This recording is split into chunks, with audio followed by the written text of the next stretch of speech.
El libro de Esther, capítulo 1. Estos hechos sucedieron en los días del rey Jerjes, quien reinó sobre 127 provincias, desde la India hasta Etiopía. En esa época, Jerjes gobernaba su imperio desde el trono real, ubicado en la fortaleza de Susa. En el tercer año de su reinado, hizo un banquete para todos sus nobles y funcionarios. Invitó a todos los oficiales del ejército de Persia y Media, y también a los príncipes y nobles de las provincias. La celebración duró 180 días, y fue una gran exhibición de la opulenta riqueza de su imperio y de la pompa y el esplendor de su majestad. Cuando todo terminó, el rey ofreció un banquete para todo el pueblo, que se encontraba en la fortaleza de Susa, desde el más importante hasta el más insignificante. El banquete duró 7 días y se realizó en el patio del jardín del palacio. El patio estaba elegantemente decorado con cortinas de algodón blanco y colgantes azules, sostenidos con cuerdas de lino y cintas de color púrpura que pasaban por anillos de plata incrustados en columnas de mármol. Había divanes de oro y de plata sobre un piso de mosaicos de cuarzo, mármol, nácar y otras piedras costosas. Las bebidas se servían en copas de oro de distintos diseños, y había vino real en abundancia, lo cual reflejaba la generosidad del rey. Por decreto del rey, no había límite de consumo, porque el rey había dado instrucciones a todos los empleados del palacio de que sirvieran a cada hombre cuanto quisieran. Al mismo tiempo, la reina Vasti hizo un banquete para las mujeres en el palacio real del rey Jerjes. Al séptimo día de la fiesta, cuando el rey Jerjes estaba muy alegre a causa del vino, les ordenó a los 7 eunucos que lo servían, Meumán, Vista, Carbona, Victa, Abacta, Setar y Carcas, que le trajeran a la reina Vasti con la corona real en la cabeza. Quería que los nobles y los demás hombres contemplaran su belleza, porque era una mujer sumamente hermosa. Pero cuando le comunicaron la orden del rey a la reina Vasti, ella se negó a ir. Esa respuesta enfureció al rey y lo hizo arder de enojo. Entonces, el rey consultó de inmediato con sus sabios consejeros, quienes conocían todas las leyes y costumbres persas, porque siempre les pedía consejo. Sus nombres eran Carcena, Setar, Admata, Tarsis, Meres, Marcena y Memucán, 7 nobles de Persia y Media. Esos hombres se reunían frecuentemente con el rey y ocupaban los cargos más altos del imperio. ¿Qué debe hacerse con la reina Vasti? ¿Qué sanción impone la ley para una reina que se niega a obedecer las órdenes que el rey le envía debidamente por medio de sus eunucos? Memucán contestó al rey y a los nobles: La reina Vasti ofendió no solo al rey, sino también a cada noble y ciudadano del imperio. Ahora, en todas partes, las mujeres comenzarán a despreciar a sus maridos cuando se enteren de que la reina Vasti se negó a presentarse ante el rey. Antes de que termine este día, las esposas de todos los nobles del rey en toda Persia y Media oirán lo que hizo la reina y empezarán a tratar a sus maridos de la misma manera. Nada pondrá fin a su desprecio y enojo. Así que, si al rey le agrada, sugerimos que emita un decreto por escrito, una ley de los persas y los medos que no pueda ser revocada. Debería ordenar que la reina Vasti sea excluida para siempre de la presencia del rey Jerjes y que el rey elija otra reina más digna que ella. Cuando se publique este decreto en todo el vasto imperio del rey, los maridos de todas partes, sea cual fuere su rango, recibirán el respeto que merecen de parte de sus esposas. El rey y sus nobles Consideraron que esa propuesta tenía sentido, así que el rey siguió el consejo de Memucán. Envió cartas por todo el imperio, a cada provincia en su propio sistema de escritura y en su propio idioma, proclamando que todo hombre debía ser jefe en su propia casa y decir lo que le viniera en gana.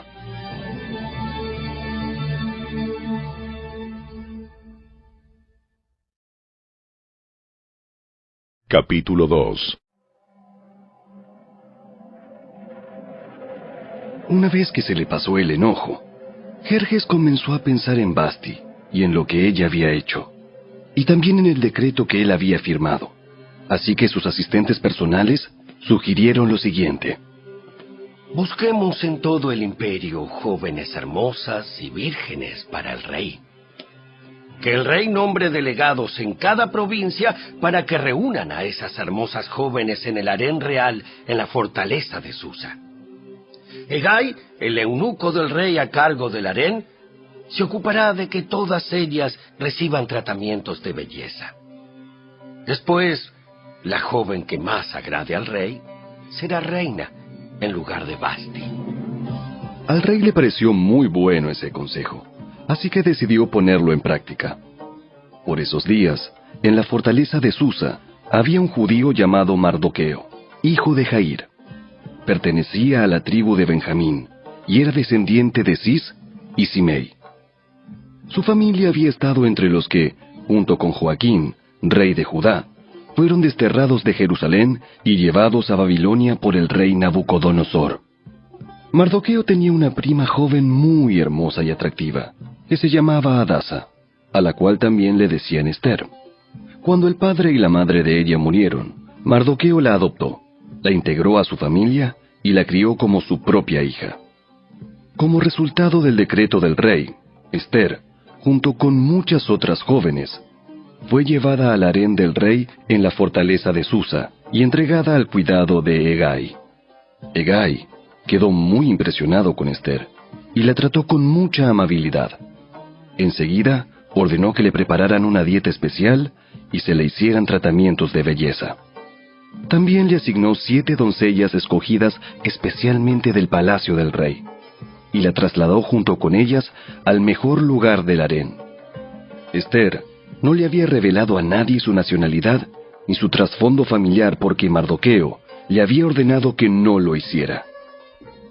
Todos los días, Mardoqueo daba un paseo cerca del patio del harén para averiguar cómo estaba Ester y qué le sucedía. Antes de ser llevada a la cama del rey, a cada joven se le hacían obligatoriamente tratamientos de belleza durante 12 meses. Los primeros 6 con aceite de mirra y los siguientes con perfumes y ungüentos especiales. Cuando llegaba el momento para presentarse en el palacio del rey, se le permitía elegir la ropa y las joyas que quisiera llevarse del harén. Esa noche la llevaban a las habitaciones privadas del rey, y a la mañana siguiente la pasaban a un segundo harén, donde vivían las esposas del rey. Allí quedaba al cuidado de Sasgás, el eunuco del rey que se ocupaba de las concubinas. Jamás volvía a la presencia del rey a menos que a él le hubiera agradado de manera especial y la mandara a llamar por su nombre. Ester era hija de Abihail, tío de Mardoqueo. Mardoqueo había adoptado como hija a su prima menor, Ester. Cuando a Ester le llegó el turno de ser llevada ante el rey, ella siguió el consejo de Hegai, el eunuco encargado del harén. No pidió nada aparte de lo que él le sugirió, y todos los que la veían, la admiraban. Llevaron a Ester ante el rey Jerjes, en el palacio real, a comienzos del invierno del 7º año de su reinado. Y el rey amó a Ester más que a todas las demás jóvenes. Estaba tan encantado con ella, que le puso la corona real sobre la cabeza y la declaró reina en lugar de Vasti. Para celebrar la ocasión, ofreció un gran banquete en honor de Ester a todos sus nobles y funcionarios. Decretó día de fiesta para las provincias y entregó generosos regalos a todos. Aún después de que todas las jóvenes fueron trasladadas al segundo harén y Mardoqueo fue designado oficial del palacio, Ester siguió manteniendo en secreto su trasfondo familiar y su nacionalidad. Todavía seguía los consejos de Mardoqueo, tal como cuando vivía en su casa. Cierto día, mientras Mardoqueo estaba de guardia en la puerta del rey, dos de los eunucos del rey, Bigtana y Teres, guardias que custodiaban la entrada a las habitaciones privadas del rey, se enojaron con el rey Jerjes y conspiraron para asesinarlo. Pero Mardoqueo se enteró del complot y le pasó la información a la reina Ester. Entonces ella se lo contó al rey y le dio el crédito a Mardoqueo por la noticia. Cuando se hizo la investigación y se confirmó que lo que decía Mardoqueo era cierto, los dos hombres fueron atravesados con un poste afilado. Todo el suceso quedó registrado en el libro de la historia del reinado del rey Jerjes.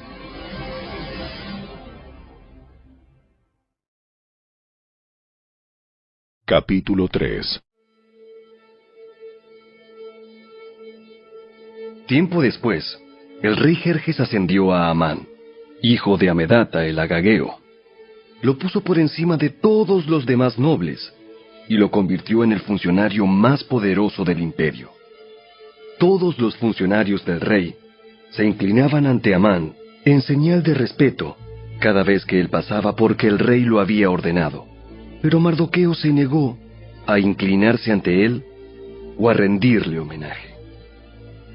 Entonces, los funcionarios del palacio, que estaban a la puerta del rey, le preguntaron a Mardoqueo: ¿Por qué desobedeces la orden del rey?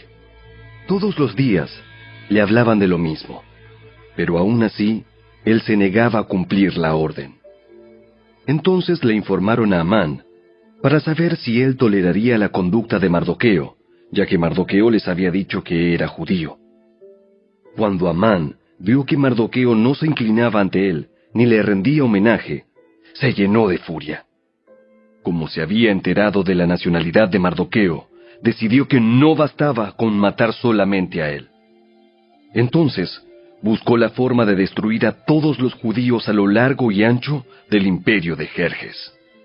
Así que, en el mes de abril, durante el año 12 del reinado de Jerjes, echaron el plan a suertes en presencia de Amán. Las suertes se llamaban Purim, a fin de determinar cuál era el mejor día y mes para llevar a cabo el plan. Se escogió el día 7 de marzo, casi un año después. Luego, Amán se acercó al rey Jerjes y le dijo: Hay cierta raza dispersada por todas las provincias del imperio que se mantiene aislada de todas las demás. Tienen leyes diferentes de los demás pueblos y se niegan a obedecer las leyes del rey. Por lo tanto, no conviene a los intereses del rey que ese pueblo siga con vida. Si al rey le agrada, emita un decreto para destruirlos, y yo donaré 10,000 bolsas grandes de plata a los administradores del imperio para que los depositen en la tesorería del reino. El rey estuvo de acuerdo, y para confirmar su decisión, se quitó del dedo el anillo con su sello oficial y se lo entregó a Amán, hijo de Amedata el Agageo, el enemigo de los judíos. El rey dijo: Tanto el dinero como el pueblo son tuyos, para que hagas con ellos lo que mejor te parezca. Así que, el 17 de abril, citaron a los secretarios del rey y se escribió un decreto tal como lo dictó Amán. Lo enviaron a los funcionarios del rey de más alta posición, a los gobernadores y a los nobles de cada provincia en sus propios sistemas de escritura y en sus propios idiomas. El decreto se redactó en nombre del rey Jerjes y fue sellado con el anillo del rey. Se enviaron comunicados a todas las provincias del imperio mediante mensajeros veloces, con orden de matar, masacrar y aniquilar a todos los judíos, jóvenes y ancianos, incluso las mujeres y los niños, en un solo día. El plan estaba programado para el 7 de marzo del año siguiente. Las pertenencias de los judíos serían entregadas a los que los mataran.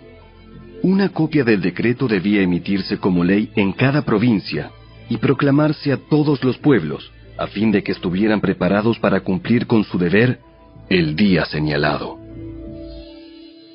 Por orden del rey, se despachó el decreto mediante mensajeros veloces y también se proclamó en la fortaleza de Susa. Luego, El rey y Amán se sentaron a beber. Pero la ciudad de Susa entró en confusión.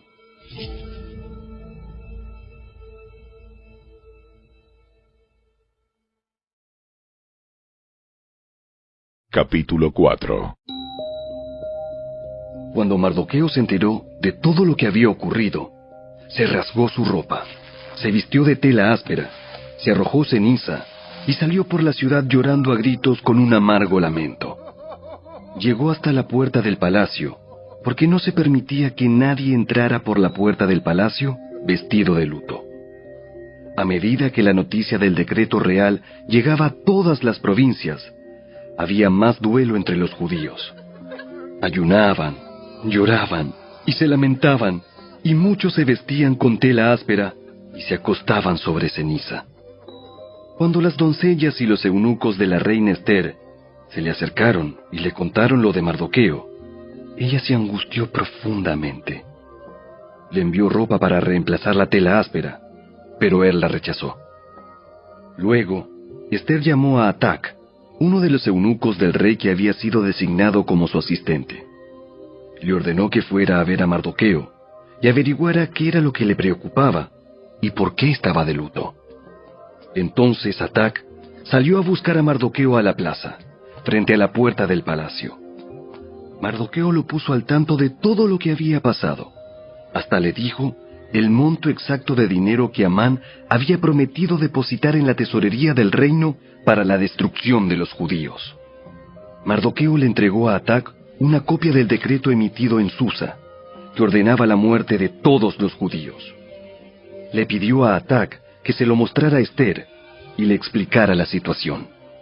También le pidió a Atac que la exhortara a presentarse ante el rey para suplicarle compasión e interceder a favor de su pueblo. Así que Atac volvió a Ester con el mensaje de Mardoqueo.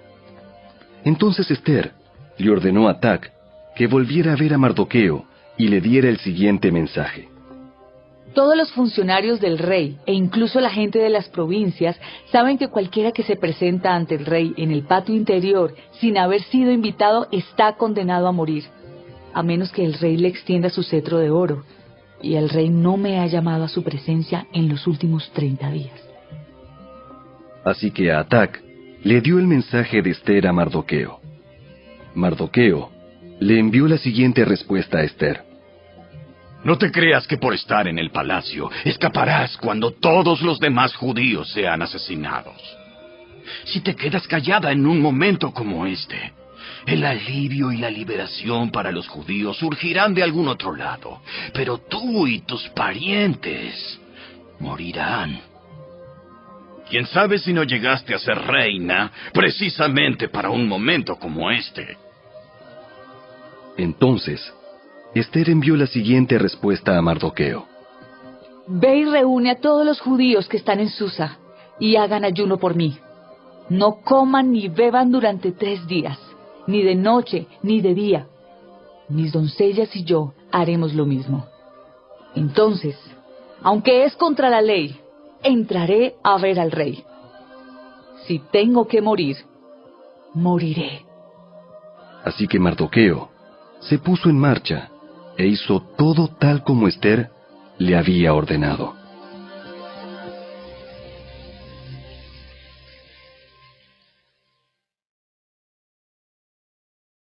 Capítulo 5.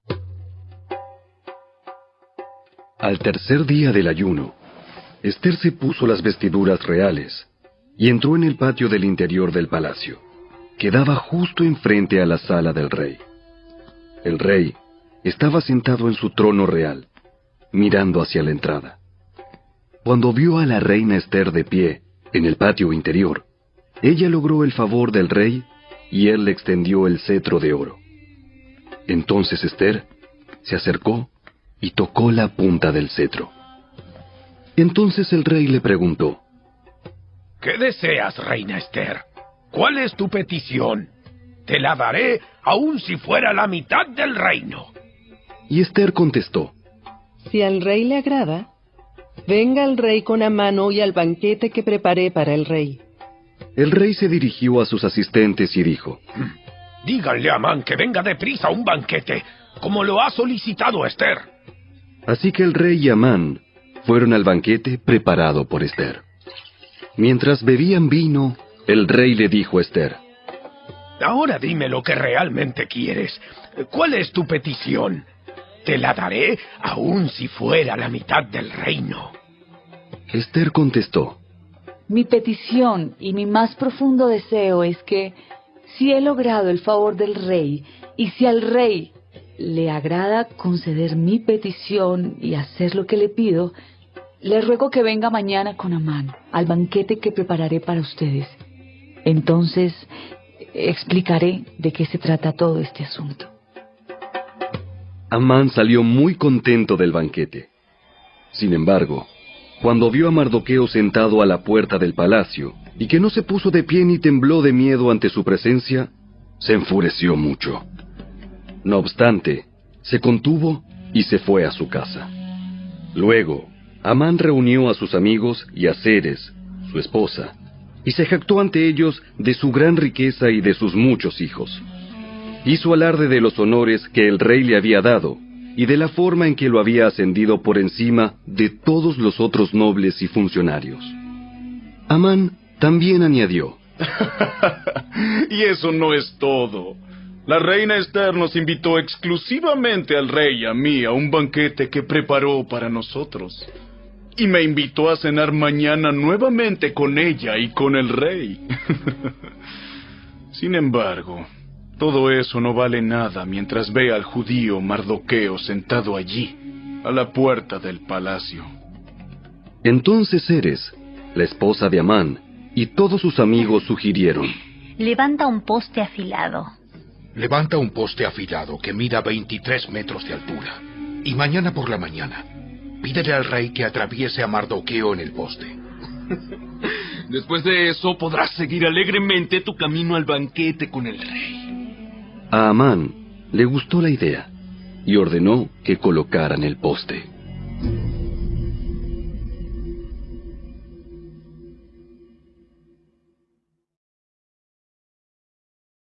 Capítulo 6.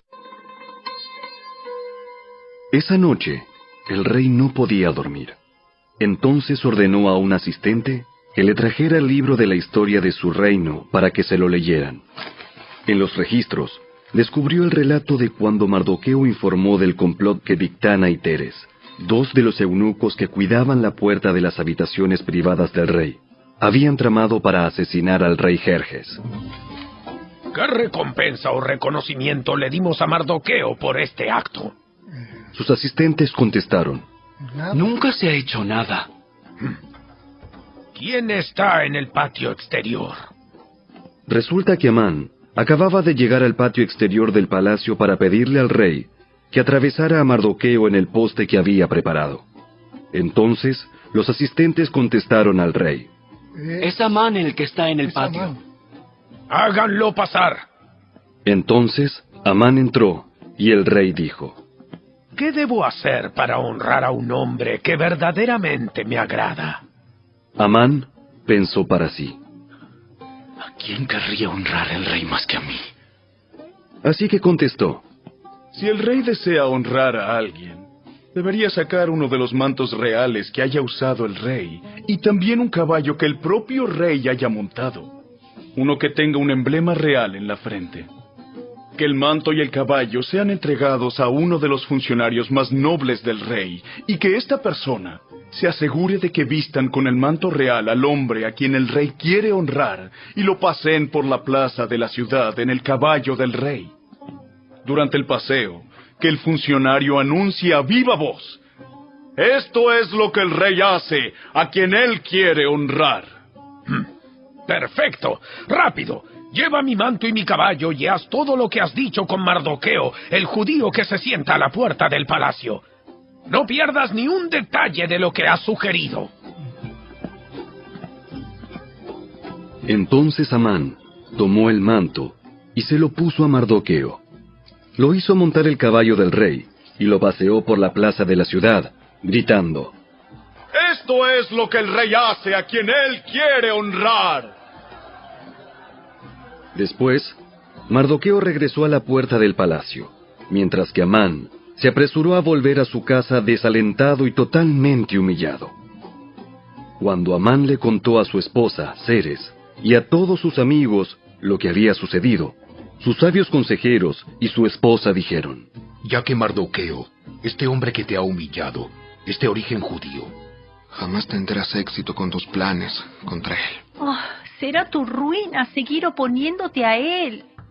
Mientras estaban hablando, llegaron los eunucos del rey y enseguida se llevaron a Amán al banquete que Ester había preparado.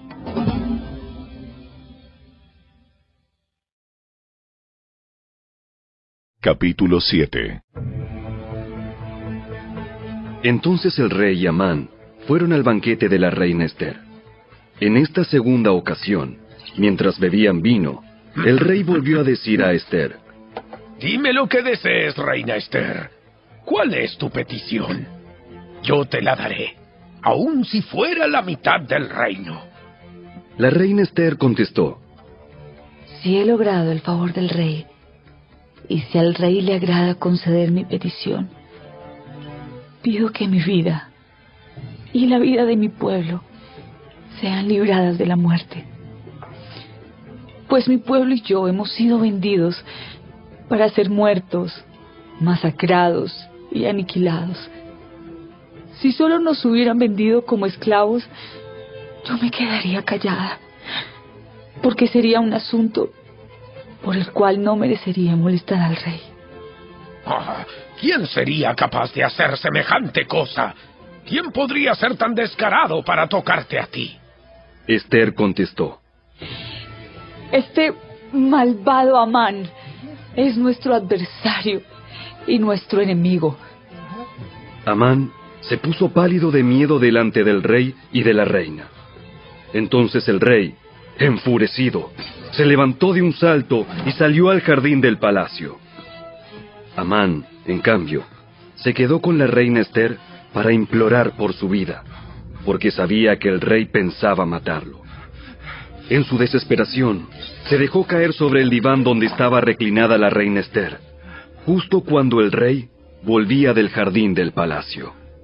El rey exclamó: ¡Hasta se atreve a atacar a la reina aquí mismo, en el palacio, ante mis propios ojos! Entonces, en cuanto el rey habló, sus asistentes le cubrieron la cara a Amán en señal de condena. Luego, Arbona, uno de los eunucos del rey, dijo: Amán ha levantado un poste afilado de 23 metros de altura en el patio de su casa. Tenía pensado utilizarlo para atravesar a Mardoqueo, el hombre que salvó al rey de ser asesinado. ¡Que atraviesen a Amán en ese poste! Entonces, atravesaron a Amán con el poste que había levantado para Mardoqueo, y la furia del rey se calmó.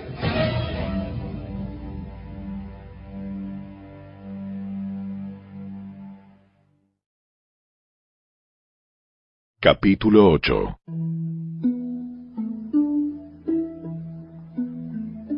Ese mismo día, el rey Jerjes entregó a la reina Ester las propiedades de Amán, el enemigo de los judíos. Luego, llevaron a Mardoqueo ante el rey, porque Ester le había contado al rey el parentesco que había entre ellos. El rey se quitó el anillo con su sello oficial, el cual había recuperado de Amán, y se lo dio a Mardoqueo. Y Ester nombró a Mardoqueo como encargado de las propiedades de Amán. Luego Ester volvió a presentarse ante el rey, cayó a sus pies y le suplicó con lágrimas que detuviera el plan siniestro que Amán, el agageo, había conspirado contra los judíos. Nuevamente el rey extendió su cetro de oro hacia Ester, de modo que ella se levantó y permaneció de pie delante de él. Ester dijo: Si al rey le place y yo he logrado su favor, y si al rey le parece correcto y yo le resulto agradable, que se emita un decreto que anule las órdenes de Amán, hijo de Amedata, el agageo, quien ordenó la destrucción de los judíos en todas las provincias del rey. Pues, ¿cómo podría soportar ver a mi pueblo y a mi familia ser masacrados y destruidos?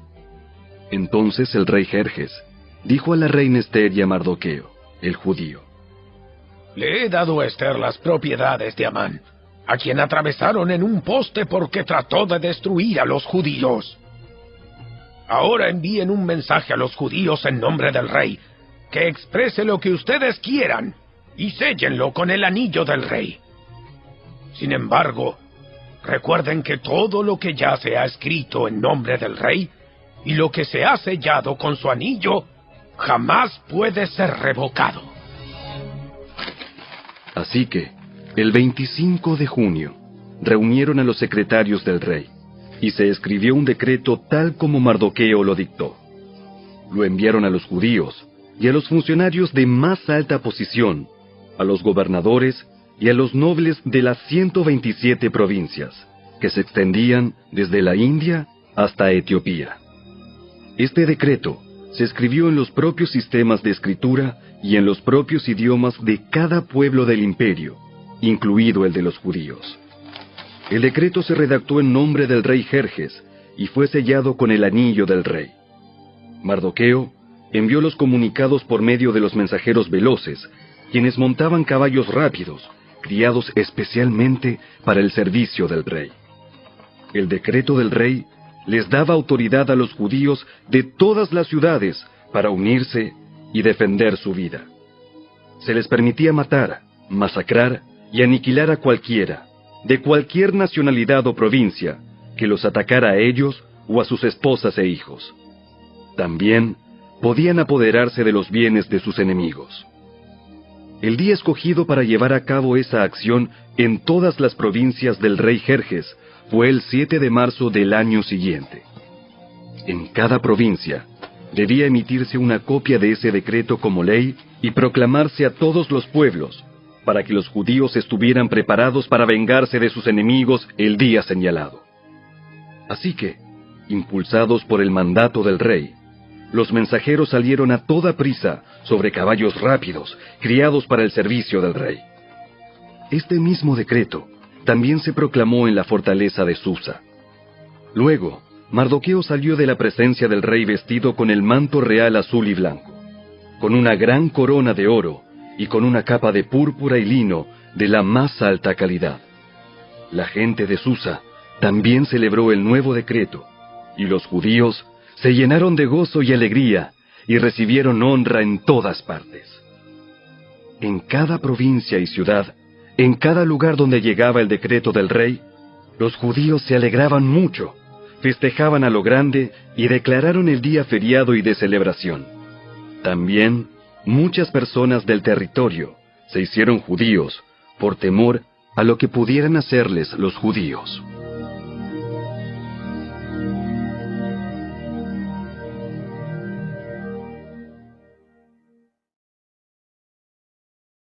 Capítulo 9. Así que, el 7 de marzo, los 2 decretos del rey entraron en vigencia. Ese día, los enemigos de los judíos tenían la esperanza de dominarlos, pero ocurrió todo lo contrario. Fueron los judíos quienes dominaron a sus enemigos.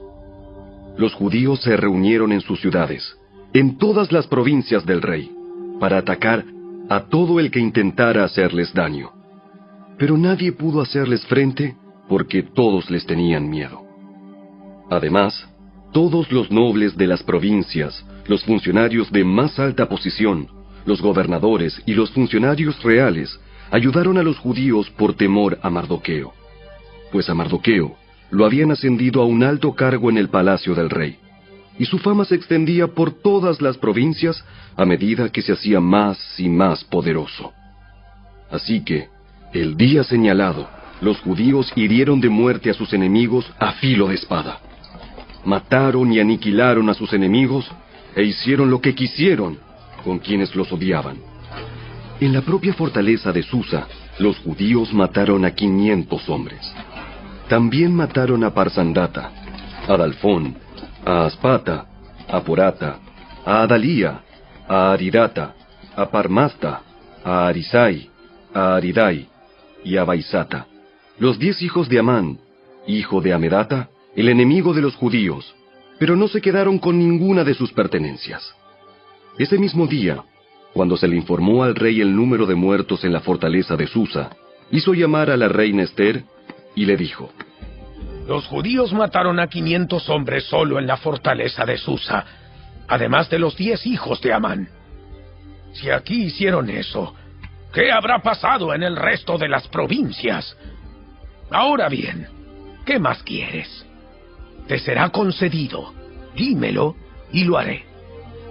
Ester contestó: Si al rey le agrada que a los judíos de Susa se les dé permiso para hacer mañana lo que hicieron hoy, y que los cuerpos de los 10 hijos de Amán sean atravesados en un poste. El rey estuvo de acuerdo, y el decreto se hizo público en Susa. Atravesaron los cuerpos de los 10 hijos de Amán. Luego, el 8 de marzo, los judíos de Susa se reunieron y mataron a 300 hombres más, y otra vez tampoco se quedaron con ninguna de sus pertenencias. Mientras tanto, los demás judíos en todas las provincias del rey se reunieron para defender su vida. Quedaron aliviados de todos sus enemigos, al matar a 75,000 de los que los odiaban, pero no se quedaron con ninguna de sus pertenencias.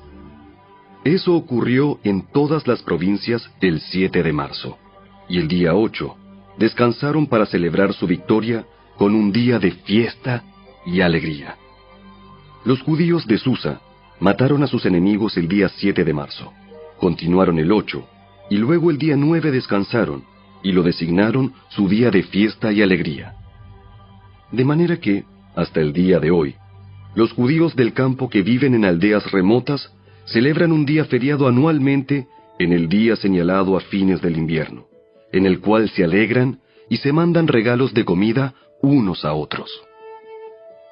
Mardoqueo registró esos acontecimientos y envió cartas a los judíos que vivían cerca y lejos, en todas las provincias del rey Jerjes, para motivarlos a celebrar cada año un festival durante esos 2 días.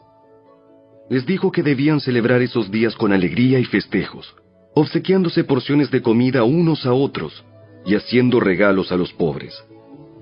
Ese festival conmemoraría el tiempo en que los judíos quedaron aliviados de sus enemigos, cuando su dolor se convirtió en alegría y su duelo en gozo.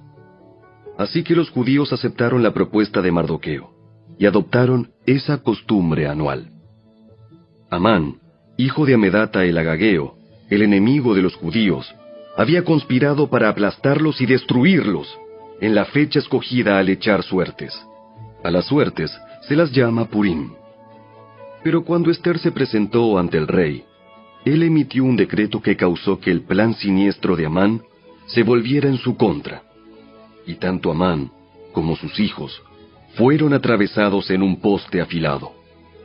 Por eso la celebración se llama Purim, porque es la palabra que se empleaba antiguamente para la frase echar suertes. Por lo tanto, debido a la carta de Mardoqueo y a la experiencia que vivieron, los judíos de todo el reino se pusieron de acuerdo para iniciar esa tradición y pasarla a sus descendientes y a todos los que se hacían judíos. Declararon que jamás dejarían de celebrar cada año esos 2 días prescritos en la fecha señalada. Esos días se recordarían y se mantendrían de generación en generación, y serían celebrados por cada familia en todas las provincias y ciudades del imperio. El festival de Purim nunca dejaría de celebrarse entre los judíos, ni se extinguiría de entre sus descendientes el recuerdo de lo ocurrido. Luego, la reina Ester, hija de Abihail, junto con Mardoqueo, el judío, escribieron otra carta en la cual la plena autoridad de la reina respaldaba la carta de Mardoqueo para establecer el festival de Purim.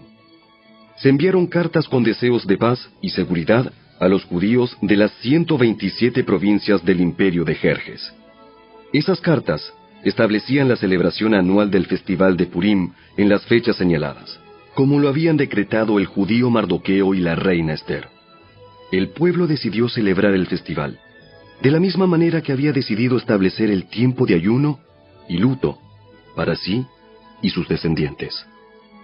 Así que el mandato de Ester confirmó la costumbre del Purim, y todo quedó escrito en los registros.